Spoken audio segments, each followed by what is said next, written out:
Hello, everybody. Welcome. So this is our last and final lesson of thinking into results. If you're just hopping on, say hello where you're coming from in the chat, and I'm going to get this started. So this lesson, you guys, we're going to be talking about how to magnify the mind. So the mind, as we've learned, is the most powerful force in all creation, right? That's something we've talked about in this class. Well, how do we magnify that? How do we bring our power into our physical? How do we create? How do we bring everything together? Well, how we're going to do that is we're going to have to learn how to take quantum leaps. So I don't know if you guys have read this before, but this is such an important book. If you don't have this, please get this book. It's very, very small. You can literally read it on a flight. You can read it, in an afternoon. It's very powerful. And I couldn't summarize all of that here into this lesson, but how the book opens up, I think, is important.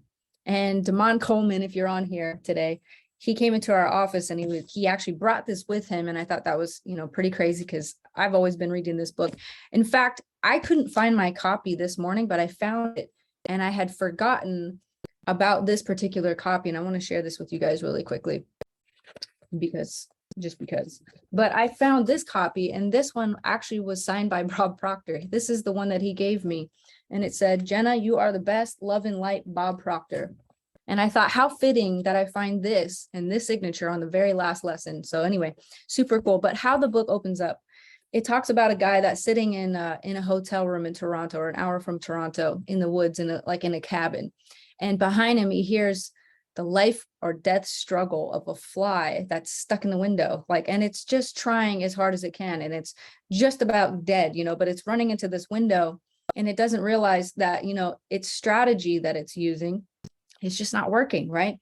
Running into the window, no matter how hard that fly tries, it's never going to be strong enough to bust through that window, right? Never. And so what's interesting about the story is all the fly has to do is just fly just a little feet over to the right, and the window's open. It could go outside into the outside world and survive. But the fly is trying harder. And we think always that, if we just try a little bit harder, then we're going to get better results.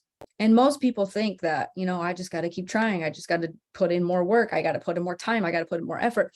But oftentimes quantum leaps aren't the result of more effort or working harder. Working harder just gives you more of the same, right? So quantum leaps is really all about, how do you multiply yourself instead of add? How do you take a quantum leap? How do you go from, 0 to 500%? Instead of expecting the normal 5 or 10% gain every year, what if you expected 1,000%? HempWorx grew 1,000% in 1 year. MDC did with HempWorx. That's unusual. That's right around the time we met Bob, and he said, "You guys really took a quantum leap. We tried different strategies. We changed our method. We changed our plan. We introduced cannabis into the company. We did something wild, right? We did something crazy that most people thought didn't make sense." And you can take a quantum leap in your business, and it doesn't have to make sense. Sometimes I'm coaching people, I'm talking to them, and I say, "What are your goals?" And they say, "Well, this month I want to hit 5K. Next month I want to hit 10K. The next month I want to hit 25K. Why? There's people in the company that are going from 0 to 250K in 90 days. So why are we setting up our own limitations that you have to hit ranks in order? Why don't you just go for the big one and set that as the bar? Like, you can take quantum leaps in your business, and it doesn't have to be a struggle, and it doesn't have to require more effort or more time, right? And so that's how he's opening this last lesson, is talking about this. And this book, honestly, we're going to talk about one of the strategies in this book today. If you want the rest of the strategies, obviously you're going to have to go get it. But one of the strategies for solving our problems, and for maybe coming up with a new strategy that's crazy or unheard of or uncommon, is to build a mastermind. Now, I recently went live about this topic, and it was actually kind of random because I wasn't thinking ahead that I was going to be doing the mastermind training here, but here we are. And, it's so important. In fact, Napoleon Hill, in his books, he has one whole book just dedicated just to the mastermind right here. So that's the whole thing right there. But let's look at this. Hold on, you guys. This is the book that I've had on my desk for the last, 12 weeks or so. And it talks about the mastermind principle just on this page. And what it talks about is when you bring a group of people together, you're basically like hooking up batteries. With more batteries together, the more power you have, right? And the more ability you have to bring solutions to your problems. Now, Bob talks about problems as good things. In fact, he says you should seek bigger problems. You should not be focusing on the small problems. You should be looking for bigger problems, because the bigger problems that you have, the more opportunity you have to solve them and the bigger difference you're going to make in the world. I thought that was really, really interesting. Now, going back to our fly story really quick before we move into the mastermind. I heard this story another way, and I wanted to share it with you guys. If you were at convention, then you heard me probably mention about this. But I talked about John Gray. So you guys know the book, Men Are From Mars, Women Are from Venus. Well, his father died one day because he was captured. He was taken hostage and he was thrown into a trunk of a car. This sounds kind of crazy, but bear with me. And his father passed away in the trunk. And so John and his brother wanted to go to that car and see for themselves the struggle that their father had to endure. Why they wanted to get into that mindset, I don't know. But they went back to that crime scene. They opened the trunk of the car, and the brother of John got in the trunk. He wanted to see what his father saw before he passed away. He wanted to know what his final thoughts was, right? And so he gets in there. He says, "John, close the lid. Close the trunk. I want to immerse myself into this experience. I want to see what it was like." And he said, okay. So he shuts the door and he's in there and he's just sitting in there and he's, looking at, where his father was, and he sees there's scratch marks, bloody scratch marks. It looks like there's just one area of this trunk, and it's just like he was trying to claw his way out, like the fly trying to bust through the window, right? And he said a couple inches away from that part where he was struggling was the latch to get out. It was the latch of the trunk that he could have just freed himself. He could have got out had he not been in there panicking. So he died because he suffocated, because he was panicking and suffocating. He didn't die because he was just sitting in a trunk, right? So he could have freed himself had he tried a new approach. And sometimes we get into our business, and a lot of us join network marketing because our bank accounts are negative, or because we're struggling, or because we don't have any other options available to us. A lot of us come to network marketing out of a need, and we get in and we're so hypey, we're so excited, and we have all this, excitement happening in our business, but then, sales just maybe aren't quite there. And so what do? We try to fight harder. We try to show up more. We try to spend more time. We try to, just force our way into success, and it doesn't work, right? And we're killing off our chance of success by trying more of the same instead of trying something different, right? And so they realized that his dad could have freed himself. The fly could have freed himself had he been willing to try a different way. Now, how this lesson kind of ties into the mastermind is the mastermind principle really is the other strategy. It's the latch in the trunk. It's the door that's open. It's the way that you're going to be able to connect your brain power with other people's brain power. You connect that together. The Bible says where two or more are gathered, the Lord is there, right? Spirit, the infinite intelligence, God, the source is there also. And if you can tap into that with your mastermind group, you can solve problems very, very quickly. And because you can solve problems quickly, you can achieve success much faster than if you were just to do this all by yourself or on your own or with your own brain power, if that makes sense. So trying harder isn't necessarily the solution for achieving more. So some of you hearing this might be like, oh, that's amazing. I'm relieved. And some of you may be thinking like, all right, like I need to build my mastermind. But we are programmed literally to just take logical steps. We never think outside the box. And oftentimes you have to think outside the box in order to become successful. Quantum leaps come without apparent effort. High velocity moves that carry you to dramatically higher performance levels without a time-consuming struggle. And like I said, it seems to violate common sense. So when Bob was in his, heyday, right? When he was really creating his story for himself, for his own success, he was going to conventions and seminars and things like that for the insurance industry. And one time he did a training for Prudential Insurance. Now, he helped this company increase their sales by hundreds of millions of dollars within 12 months. He said he could have wrote his ticket anywhere in insurance industry. Anybody would have paid him anything to come teach, what he was teaching. And so he stood in front of one crowd at one point, and he went up there and he said, hey, you guys, there's no reason why you can't close this year in 5 million in sales. There's no reason. And at the time it was 35, 40 years ago. So that was like a huge number to kind of throw out there at the time. And the whole crowd was just listening. But after that, speech or seminar that he gave, the people went up to him. One guy in particular went up to him and said, Bob, have you ever even sold insurance? And Bob's like, no, I haven't. And he said, well, you don't know what you're talking about. And Bob said, well, the truth is, I really do know what I'm talking about. I just have never sold insurance.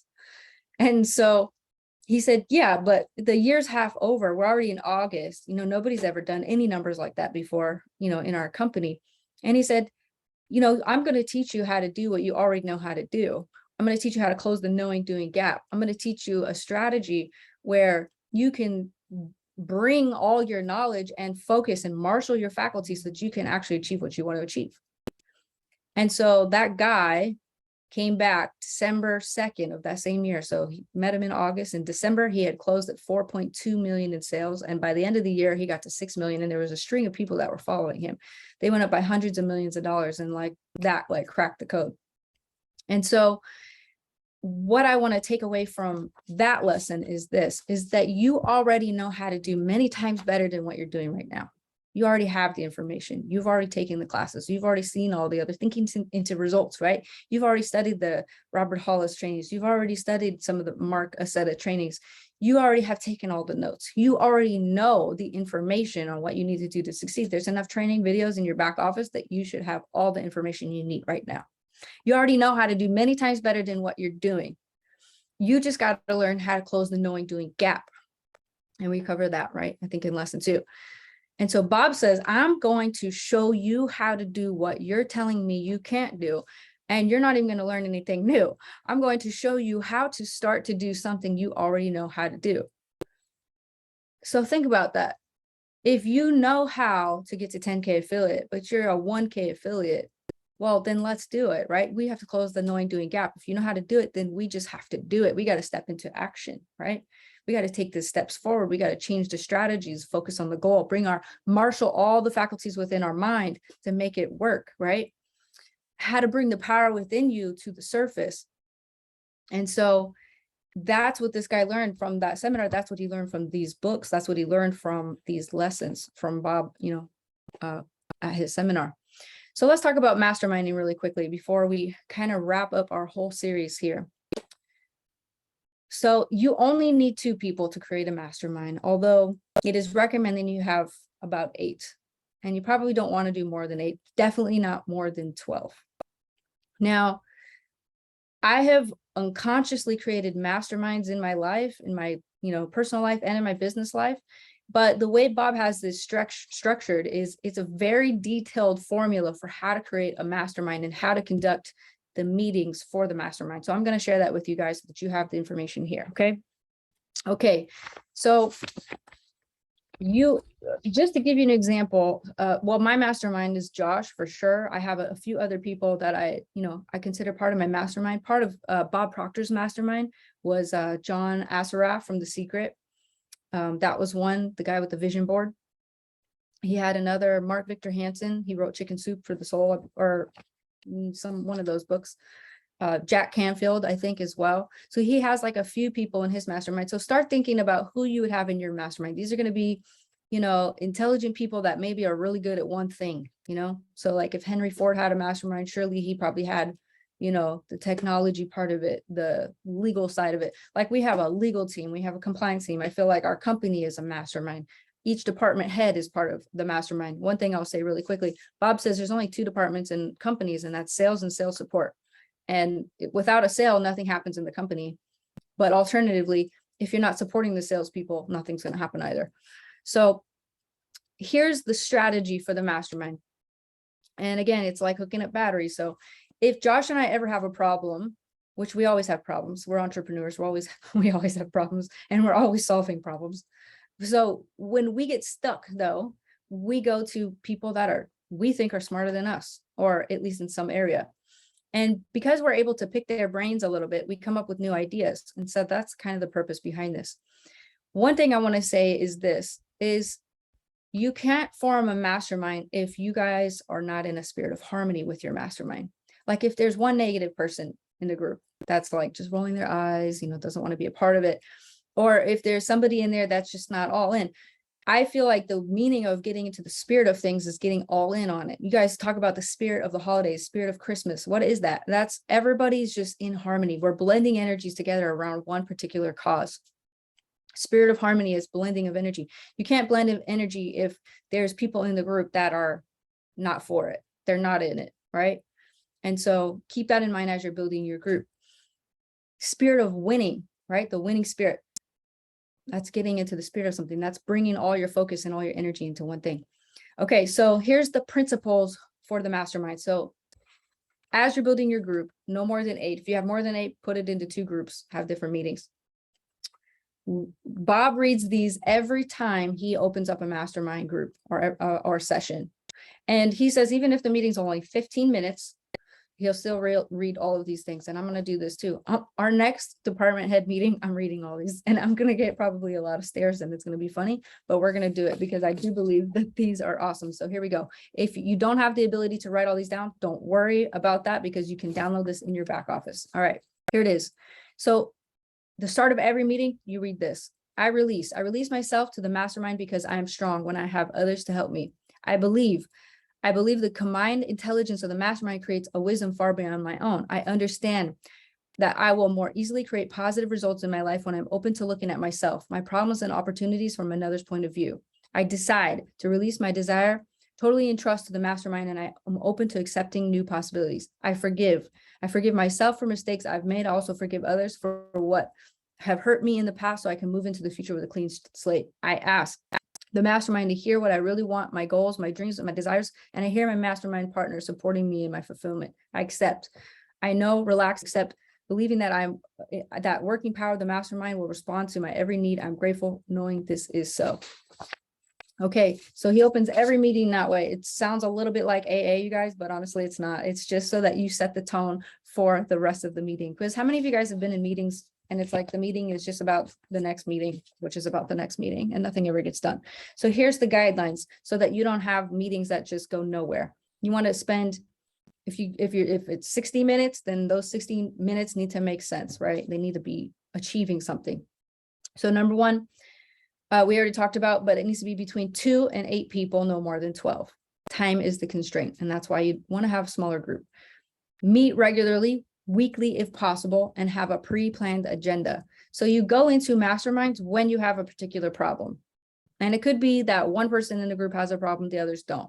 It could be that everybody has a problem. Then we all have to talk about that, right?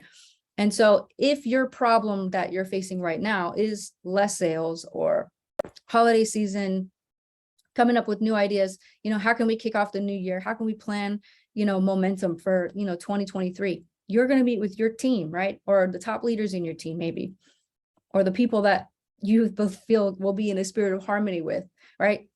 Schedule a time to meet with them, and weekly if possible. If you're in different cities, you can do, Zoom. If you're in the same city, you can be in person. Okay. Each member should be supported visually, verbally, and emotionally by others. Okay, so we got to be kind to each other. That's pretty simple. Your mastermind meeting should run like a Swiss watch. So if you've seen any kind of government meeting before, it's like minutes are out. You have 3 minutes, it's keeping track of the time. Roll call, make sure everybody's there. Good news, you want to start out your meetings with a positive note or some recognition. And then finally you get to wants and needs. And that's where you say, this is Jenna, this is the challenge I'm facing, and I would appreciate the help of my mastermind group to help me solve this. Does that make sense? And so when you're meeting with your team Zooms, it shouldn't always be, here's the training, now just attend the training. It should be a collaborative effort, and sometimes when I do trainings with people and I don't know the group yet, I don't do a training for the group because I don't know what they need yet, right? So I always like to open it up with a Q&A, and I say, hey, I'm here to help you guys. what are some of the problems that we're facing? What are some of the obstacles that are in your business right now that we need to work on and overcome? And some people will say, I just don't know how to prospect, or every time I am prospecting, I always get no's, right? Or I'm finding that I don't have a lot of self-confidence when I'm talking to people on the phone or in person, or I'm shy when it finally comes to asking for the sale. People bring up all the obstacles and things that they're dealing with in their business. I like to sit back, watch, and then I like to offer my advice. And then we talk about it. If they say, well, how could I do that? And then I give them some advice and we all talk about it together. Does that make sense? Okay. So you want to make sure your Zooms are accomplishing something and not just all training. Now, some trainings are great. Of course, that's what we're doing right here today, but it's good to have collaborative sessions as well. Okay, and then at the end it says, after everybody has stated their challenge they're facing and has allotted their time to share, then everybody is going to give their advice back. And then at the end, it can be a free-for-all or it's just an open discussion. So that's how you set up your mastermind. That's how you set up those meetings.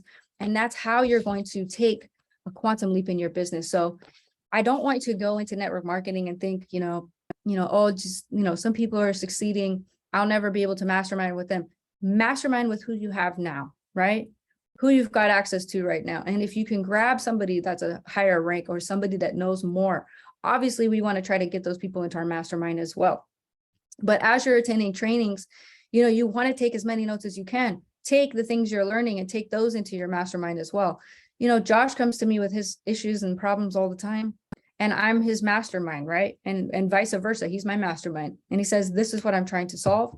And I'm always saying something out of left field, but it stirs an idea within him. And then he figures out how to solve his own problem. So we want to make sure that we're using these principles effectively. We want to make sure that the people in our group are, the right people in our group. And ultimately, we want to not be afraid to try new things. We have to keep an open mind. Masterminds don't work if your mind is closed, right? And masterminds don't work if you think you know everything, right? Or if you think you know all the answers. You have to really be open to hearing new ways, new suggestions, new ideas for how you're going to accomplish your goals. And so as we go into the new year, as we start January here coming up soon, I think it's really important to meet with our mastermind group before the end of the year. So if you haven't scheduled that yet, you want to schedule that now, because you want to set what your next 12 months is going to look like.